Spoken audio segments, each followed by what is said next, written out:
Si aujourd'hui les couples stables sont plutôt minoritaires, c'est à mon avis sans doute parce qu'il y a le gros poids de l'individualisme dans la société. On pense beaucoup à soi, on pense beaucoup à la consommation, on pense beaucoup au bien-être, à l'argent, mais c'est pas suffisant. Si je suis pas capable de me donner entièrement, de me décentrer de moi, enfin je pourrais pas être en couple toute ma vie, quoi. Olivier Pons, vous venez de publier aux éditions DDB Choisir d'aimer, un ouvrage en hommage au couple et à l'amour sain. Quels sont selon vous les principaux piliers qui construisent une relation équilibrée et durable? Je commencerai d'abord par une bonne relation au sens de la communication, l'écoute, la parole donnée. Et ensuite, ce qui construit la durée, c'est la fidélité, c'est-à-dire construire pour la vie et se donner les moyens de la fidélité.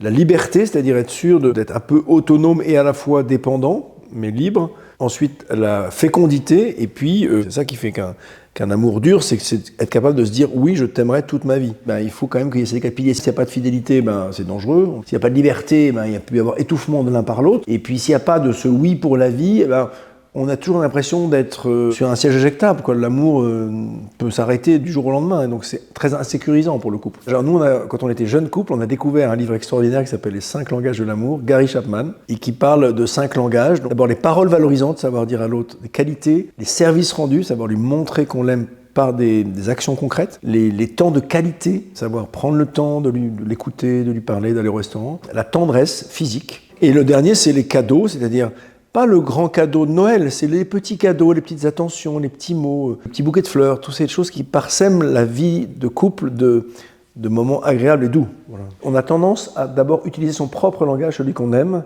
Par exemple, moi j'aime bien les paroles valorisantes. Je dis des paroles valorisantes à Constance. Mais elle a besoin plutôt de service. Il m'a fallu du temps pour rentrer dans son langage, me déplacer à l'intérieur. Donc ça passe par renoncer à son propre désir. Et l'amour, c'est souvent ça, renoncer à soi pour aller vers l'autre, être dans le don, se poser la question de l'empathie, et ça prend un peu de temps. Vous dites que le modèle du couple stable est désormais minoritaire. À quoi est-ce dû selon vous? À l'absence de l'un de ces piliers? À un changement de mœurs? Si aujourd'hui les couples stables sont plutôt minoritaires, c'est à mon avis sans doute parce qu'il y a le gros poids de l'individualisme dans la société. On pense beaucoup à soi, on pense beaucoup à la consommation, on pense beaucoup au bien-être, à l'argent, mais c'est pas suffisant, ça suffit pas au bonheur complet. Ça se traduit aussi dans, du coup, du mal à être libre, du mal à être fidèle, peut-être à se donner dans ses enfants, par exemple. Alors c'est vrai qu'on a besoin de s'aimer soi-même avant d'aimer l'autre. Mais une fois qu'il a passé ce cap de « je m'aime moi-même », j'ai une certaine confiance en moi, une estime de moi, il est capable de se donner, parce que donner, ça fait plus grandir que s'aimer soi-même, en fait. On voit bien tous les grands personnages qui se sont donnés soit dans la vie de couple, soit dans d'autres causes, c'est parce qu'ils se sont donnés que ça a été grand. Alors les thérapeutes disent, quand on a une histoire personnelle blessée, par exemple, il y a eu une séparation chez mes parents ou chez mes grands-parents, forcément ça va rester dans ma tête, peut-être qu'il va falloir passer par une thérapie personnelle, ou un pardon, quelque chose qui m'aide à dépasser ce cap pour moi-même construire mon couple. Mais ce serait dommage de renoncer parce qu'on a une mauvaise image, ou à l'inverse, si on a une très belle image du couple, moi j'ai eu la chance d'avoir des parents qui se sont aimés jusqu'au bout, jusqu'au décès de mon papa. Ça m'a beaucoup aidé. Quand je voyais mon père et ma mère se donner la main dans la voiture, pour moi ça m'a construit. Oui, l'amour, c'est possible. Les jeunes Français entre 18 et 24 ans font de moins en moins l'amour. Selon une étude de l'IFOP, 28% d'entre eux affirment ne pas avoir eu de rapport depuis 1 an, contre seulement 5% en 2006. Selon l'Institut, cette baisse inédite s'explique d'abord par une dissociation croissante entre conjugalité et sexualité.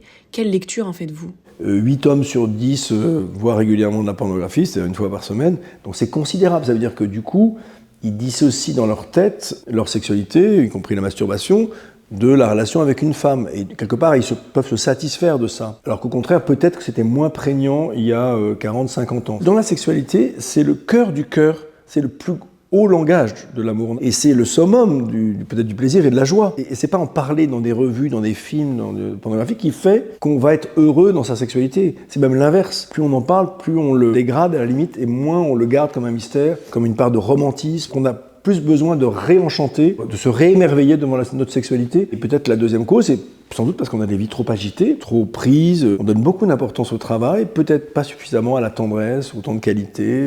C'est vrai qu'un couple, il a plusieurs saisons. Quand il démarre, il est toujours dans une phase fusionnelle. On dit que c'est 2-3 ans en général, disent les thérapeutes. Et puis après, il quitte cette phase fusionnelle pour rentrer dans ce que j'appelle un peu un hiver. Il peut y avoir des vrais conflits, la crise des 7 ans, la crise des 10 ans. On ne sait jamais être très normé, mais en tout cas, il peut y avoir des crises et c'est normal. Soit on fait de ces crises une séparation, ce qui serait triste, alors qu'on peut en faire au contraire une richesse. Un couple réconcilié est plus fort qu'un couple couples qui se séparent à la première crise. Je pense au pardon, je pense à la communication, ou bien éventuellement aller voir un thérapeute s'il faut. Il y a plein de moyens de résoudre ces crises, à condition d'accepter de ne pas rester seul, et de ne pas dire « Ok, j'ai plus de désir, je m'arrête ». L'amour, c'est désir et volonté.